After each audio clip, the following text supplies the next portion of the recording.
Selon que le Seigneur nous le permettra, nous allons considérer la question du corps de Christ. Lorsque nous voulons mieux comprendre ce mystère, nous faisons instinctivement référence à l'épître aux Éphésiens. Dans cette lettre, nous remarquons tout d'abord que l'Église est appelée le corps de Christ. L'Église, qui est son corps. Cette lettre parle de l'Église de manière particulière. Dans les autres épîtres, il est fait mention du temple, de la maison de Dieu et de bien d'autres termes. Mais dans cette lettre, c'est le corps de Christ qui est à la base de tout ce qui est dévoilé. Tout ce qui est contenu dans cette lettre est en relation avec la pensée d'un corps, et le terme qui semble prédominer dans cette lettre est le mot qui a été traduit par « ensemble ». Il est frappant de constater que ce mot se retrouve de nombreuses fois dans cette lettre. Il nous est dit, ici, Éphésiens 2,5, que nous avons été vivifiés ensemble, en lui.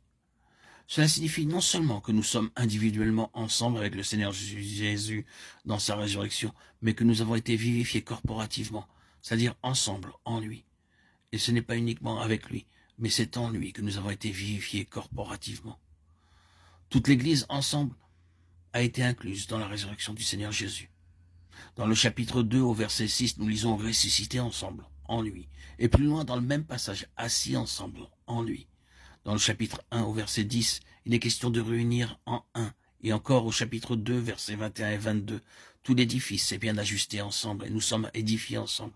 Ainsi, ce mot « ensemble » introduit de façon très significative la nature corporative de l'Église, le corps de Christ. Cette lettre souligne que l'Église est un corps et, dans toute la mesure du possible, nous voulons saisir la force qui s'en exprime. Ne pensons pas que cela se réalisera seulement au moment où l'œuvre de la grâce sera achevée, ni qu'il en est seulement ainsi dans la pensée de Dieu, dans sa volonté et son intention, ni que cela devait en être ainsi lorsque le Seigneur a suscité l'Église, mais qu'il en est ainsi.